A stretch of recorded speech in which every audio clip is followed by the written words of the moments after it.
Bonjour. Nous allons partager dans 2 Timothée au chapitre 3, versets 14 à 17. C'est l'apôtre Paul qui parle à Timothée et il nous dit, toi, demeure dans les choses que tu as apprises et reconnues certaines, sachant de qui tu les as apprises, dès ton enfance. Tu connais les saintes lettres qui peuvent te rendre sage à salut par la foi en Jésus-Christ. Toute écriture est inspirée de Dieu et utile pour enseigner, pour convaincre, pour corriger, pour instruire dans la justice, afin que l'homme de Dieu soit accompli et propre à toute bonne œuvre. À toute bonne œuvre. Je crois que si j'avais un titre à mettre, à déposer sur ce verset, j'aurais donné ce titre, Christ, vérité et assemblée. Paul interrompt ici ses enseignements pour donner une explication brève, mais substantielle et en définitive fondamentale. Sans doute espérait-il bientôt revenir du voyage mentionné au verset 3 du chapitre 1, mais il n'était pas certain que son souhait se réaliserait. Dans sa solitude pour Timothée et pour l'assemblée Éphèse, il écrit cette lettre. Et là, nous voyons que Paul prend autorité sur l'autorité apostolique pour parler à Timothée. Il dit, ce que tu as appris de moi sur l'attestation de nombreux témoins, confie-les des hommes sûrs, capables d'en instruire d'autres à leur tour. Nous voyons la tradition orale clairement transmise sur au moins 3 générations. La génération de Paul, de Timothée et à ceux à qui Timothée va la confier. On voit que dans l'esprit de Paul, ce mouvement doit se perpétuer, puisqu'il est écrit à la fin, confie-le à des hommes sûrs, capables, à leur tour, d'en instruire d'autres. Ce que Dieu avait révélé pour le statut de toutes les nations, il a décidé, dans sa très grande bonté, de le maintenir à jamais intact, de le transmettre à toutes les générations. C'est le but de Dieu pour nous. De donner son évangile, sa parole, étape après étape, de génération en génération.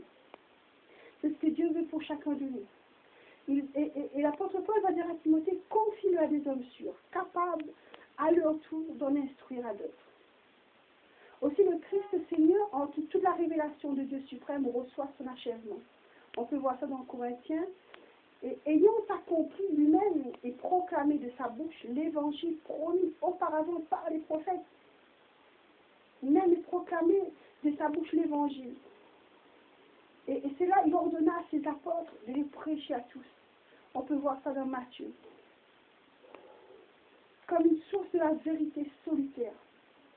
L'ordre de Christ a été fidèlement exécuté. Christ voulait apporter l'achèvement. Christ voulait donner un enseignement. Christ voulait apporter cela avec une entière persévérance, une entière conviction. Il ordonna à ses apôtres de les prêcher à tous. Et c'était une source de vérité salutaire.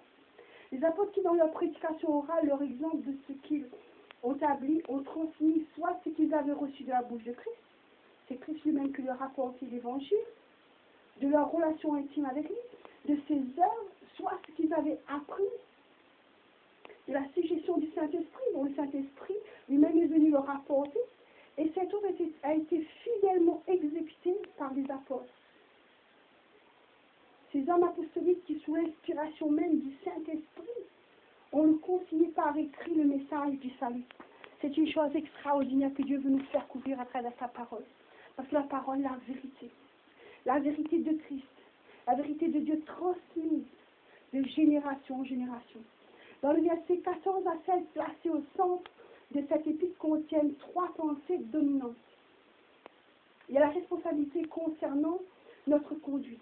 Comment nous devons nous conduire devant le Seigneur? Comment nous devons nous montrer devant Dieu? Et cela, on peut voir ça dans le verset 15. On peut aussi voir le caractère de l'assemblée dans le monde. qui on est, qu'est-ce qu'on va faire, qu'est-ce qu'on va donner. Et le mystère de la piété. Le mystère de la piété. Tout d'abord, Paul fait part à Timothée du but qu'il poursuivait en lui écrivant, lui communiquer à lui qui avait à accomplir tout seul une si grande mission à Éphèse, des règles de conduite utiles à la maison de Dieu. Quoique Timothée ait déjà beaucoup appris de Paul, dans 2 Timothée 3,14, on peut voir ça, il lui manquait encore bien des éléments qu'ils allaient recevoir par ce moyen. Mais il ne s'agit pas d'instructions valables seulement pour Timothée. Elle s'applique à tous les enfants de Dieu. Ce suggère le passage du pronom de la tourne impersonnelle. C'est une tourne impersonnelle. Pour que tu saches comment il faut se conduire. Comment je dois me conduire. Comment je dois me mettre devant le regard du Seigneur. Comment je dois faire les choses devant le regard du Seigneur. Les paroles de l'apôtre s'adressent donc à tous ceux qui font partie de la maison de Dieu. Ceux qui ont donné leur vie à Jésus. Tous ceux qui font partie de l'Église. Tous ceux qui attendent le retour de Jésus. Et cette maison de Dieu est l'assemblée de Dieu vivant, l'habitation spirituelle visible de Dieu sur la terre. Nous sommes le temple du Saint-Esprit. La maison de Dieu est fondée sur le roc Jésus-Christ. On peut voir ça dans Matthieu et dans Corinthiens. Et il se comporte selon le conseil de Dieu uniquement des pierres vivantes, c'est-à-dire de chrétiens nés de nouveau. C'est 1 Pierre qui le dit. Les croyants, ce sont toutefois pas seulement des pierres de la maison, mais il y a l'accomplissement des services en tant que sacrificateurs et serviteurs de Dieu. Ils portent des conséquences de haute responsabilité de se conduire avec une dignité en harmonie avec la sainteté de la maison de Dieu. Nous devons être saints pour se présenter au trône de la grâce. Nous devons être saints pour montrer, pour donner Jésus à ce monde. Combien de personnes ont été déséquilibrées, ont perdu l'espérance, ont perdu la foi, parce que les hommes ont mal représenté Jésus. Jésus a mal été représenté sur la terre, par les témoignages, par la conduite, mais Dieu est saint. Dieu veut une sainteté de notre part pour que nous puissions le regarder avec amour. Nous devons avoir cette sainteté de Dieu, de Christ en nous. La sainteté de Christ. Parce que Christ, il est mort et son sang a coulé. La Bible nous dit que c'est par son sang que nous sommes lavés, purifiés. Lavés et purifiés. La maison comme telle se situe pour toute cette raison. Ces règles de conduite s'appliquent à nous aussi aujourd'hui. À nous les chrétiens de ce jour, les chrétiens qui avancent de ce jour et qui attendent l'avènement de Christ, qui attendent le retour de Jésus. Nous devons avoir une conduite telle que l'Église primitive. Nous devons avoir une conduite telle que Paul s'adresse à Timothée. De qui avons-nous reçu l'espérance? Les enseignements de la première épître à Timothée contiennent non seulement les rassemblements autour du Seigneur, mais aussi notre marche de tous les jours.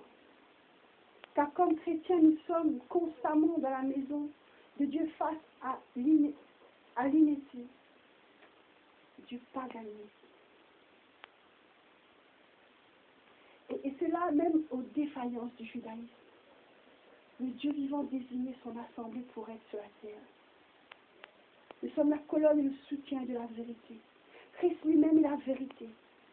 Et Jean 14 nous dit cela, Christ lui-même est la vérité. Et la parole de Dieu le Père est la vérité. Et Jean 17 nous le dit.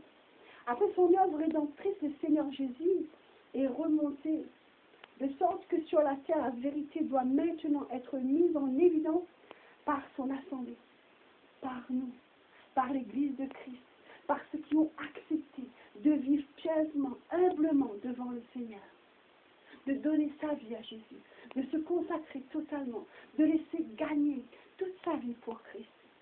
Et que notre témoignage découle une vie d'abondance, une vie de grâce, une vie de paix autour de nous.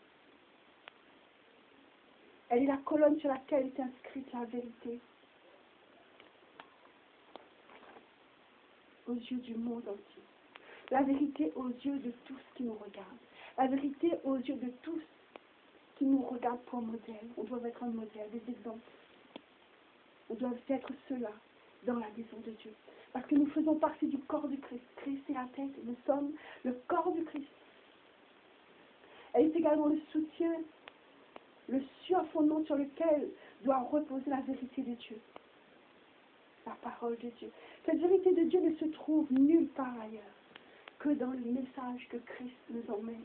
Le message que Christ nous a annoncé. Le message de Christ crucifié, ressuscité.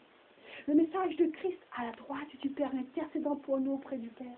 Le message de Christ qui reviendra bientôt pour nous prendre dans les nuées du ciel.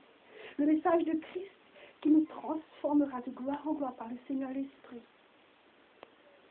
Quelle grande responsabilité Dieu a ainsi conférée à son assemblée. Les conditions préalables à la marche qui en découlent ne sont pas en premier lieu les privilèges des enfants de Dieu, ni la connaissance des pensées de Dieu, un don pour parler ou encore des œuvres impressionnantes, mais une vie de piété, une vie de grâce, une grâce qui coule, une onction qui est déversée, une acceptation de Christ dans nos vies, une force de liberté, de conduite qui nous conduit à l'étape parfaite de Christ. Nous devons réellement nous laisser guider par le Saint-Esprit. Nous devons réellement nous laisser guider par la grâce de Dieu qui coule, par tout ce que Dieu veut mettre en nous, par son amour. Nous savons que ni la pensée, ni la connaissance des pensées de Dieu, un don pour parler ou encore les œuvres impressionnantes, mais une vie de piété, celle que Dieu attend de nous, une vie de consécration à Dieu. Au verset 16, il nous est parlé de cela.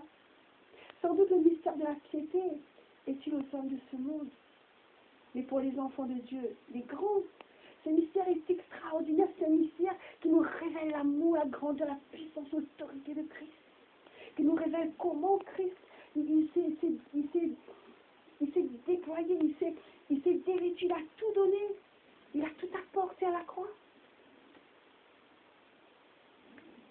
C'est un mystère, ce n'est pas une doctrine. Il est fondé sur une personne adorable de Christ, le Fils de Dieu devenu homme. Le Fils de Dieu devenu homme, un simple homme, pour nous. Il est présenté au dernier verset de ce chapitre, lui le témoin fidèle et véritable de Dieu. Jean 18, 37, l'Apocalypse 3, 14 est également la source secrète d'une vie pour Dieu. Qu'est-ce que tu attends de nous? Qu'est-ce que Dieu veut pour nous? Et nous, qu'est-ce que nous attendons de Dieu? Qu'est-ce que nous voulons faire pour Dieu en retour de son amour? En retour de ce qu'il a apporté pour nous, de ce qu'il nous a donné, Jésus-Christ. Qu'allons-nous manifester en retour? Serions-nous être différents? Ou donnerions-nous du temps pour le Seigneur et dire, Seigneur, prends toute ma vie, elle est à toi, je te la donne. Je me consacre à toi. Je veux vivre pour toi. Je veux te donner ma vie afin qu'elle soit utilisée pour que ta gloire puisse être connue.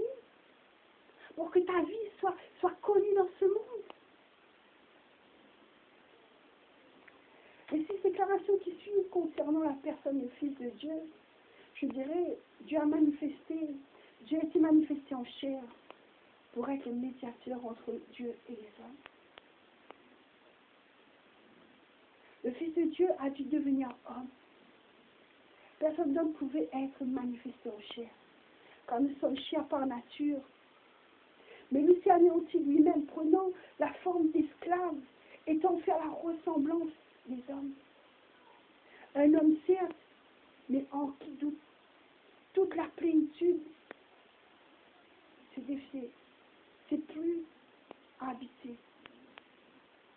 La parole devient chair et habitant au milieu de nous, pleine de grâce et de vérité, Jean 1, 14. Il a été justifié en esprit. Justifié en esprit. Cela concerne toute la vie du Seigneur, en toutes choses. Il était homme, reconnu et approuvé de Dieu. Matthieu nous le dit cela.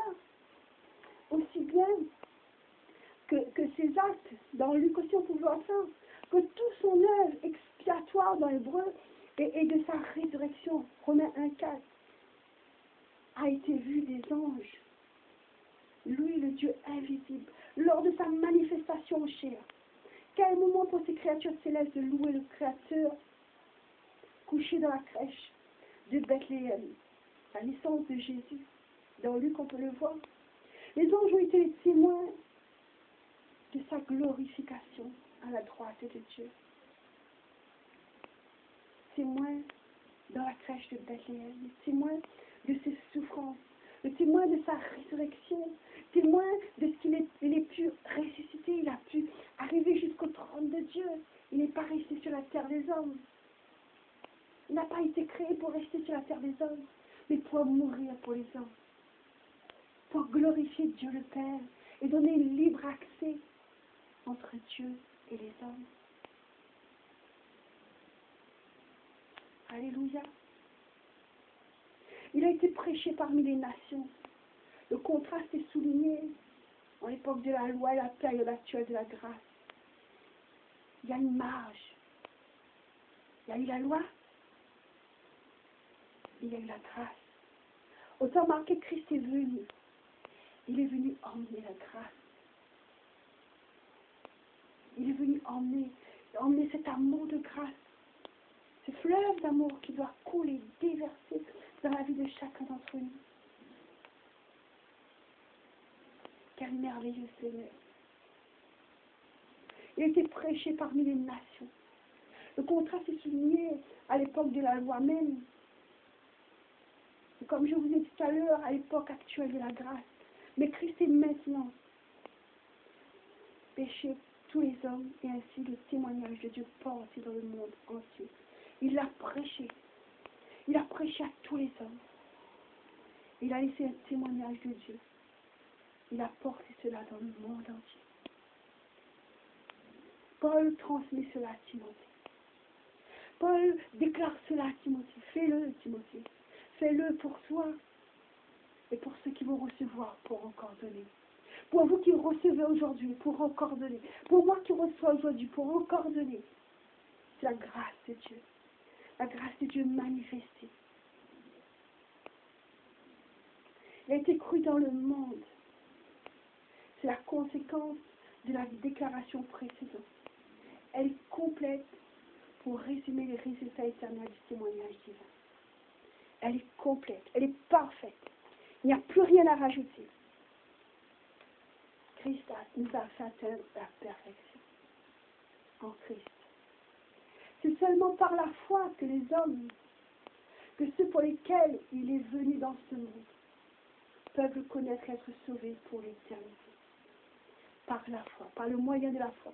La Bible nous dit que c'est par le moyen de la foi que nous sommes sauvés. Parce que nous croyons que Jésus est le Fils. Parce que nous croyons que Jésus est le Seigneur. Parce que nous croyons que Jésus est le Sauveur.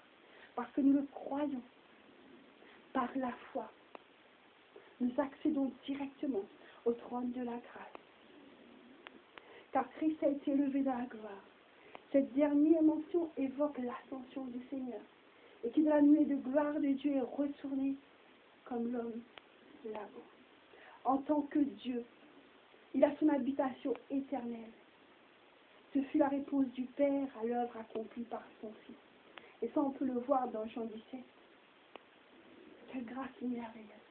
Quelle grâce que Dieu nous accorde de lui appartenir. De devenir un enfant qu'il chérit. Un enfant qu'il aime. De devenir son peuple. De devenir son église. De devenir son corps. Nous sommes pierre sur pierre, étape par étape en Christ. Et nous sommes tous vivants en Christ. Vivants en Christ. Nous pouvons dire que la description du mystère de la piété commence par l'incarnation du Fils de Dieu et se termine par l'élévation du Fils de l'homme glorifié dans le lieu céleste. La puissance liée à une vraie piété et un tel témoignage vivant se fonde uniquement sur la merveilleuse personne de notre Seigneur Jésus-Christ. La personne et l'œuvre de Jésus-Christ. Il est notre Seigneur. il est notre Sauveur. Ce n'est que de la puissance de ce mystère de l'Assemblée de Dieu peut faire face à sa responsabilité d'être colonne de soutien de la vérité et que le croyant considéré individuellement peut se conduire convenablement dans la maison de Dieu. C'est uniquement en étant des colonnes, en étant le soutien de la vérité. Le soutien de la vérité. Avec Christ pour appui, nous pouvons pleinement, dans toutes les Écritures, avancer humblement et proclamer que la parole de Dieu est vivante et conduire toutes choses en Christ. Le Fils pourrait être une conduite irréprochable dans l'attente de notre Seigneur Jésus. C'est pourquoi nous devons donner toute la gloire au Seigneur. Nous devons donner toute la place à Christ. Nous devons lui céder toute notre vie. Ne pas retenir une partie à nous-mêmes. Tout ce qu'on donnera à Dieu, il s'en occupera. Il se changera lui-même de tout ce qu'on lui donnera, tout ce qu'on lui remettra. Et tout ce qu'on gardera, on s'en occupera nous-mêmes. Mais que pouvons-nous faire? Que pouvons-nous faire avec ce que nous avons? Remettons tout ce que nous avons entre les mains de notre Seigneur Jésus. Remettons tout ce que nous avons entre les mains de notre Père Céleste. Et invitons-lui à pénétrer en profondeur notre âme, notre conscience, notre esprit. Que l'âme, le corps et l'intellect, notre esprit, puissent être un en Christ, qui puisse être un en Dieu le Père. Que nous puissions être cette colonne de feu. Que nous puissions être cette colonne de grâce.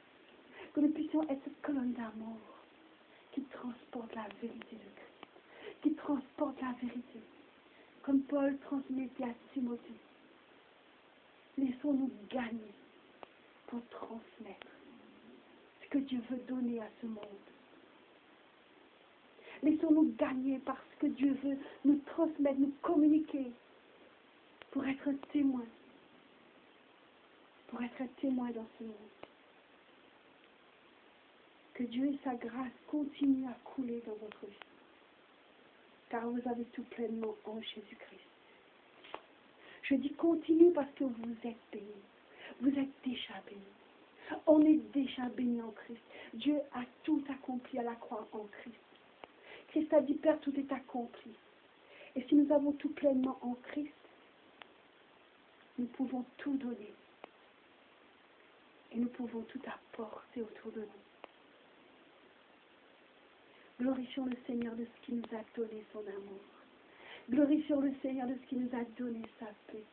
Glorifions le Seigneur de ce qui nous a donné Jésus-Christ, le Fils de Dieu, l'unique. Celui qui est mort à la croix.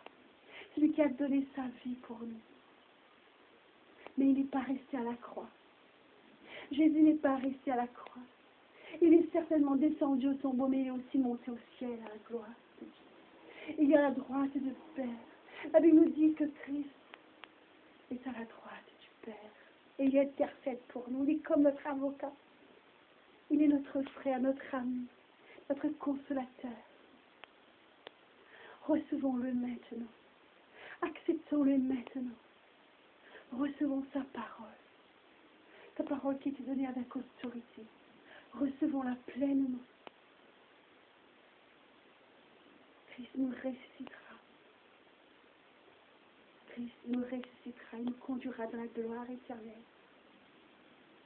Que Dieu soit avec chacun d'entre nous.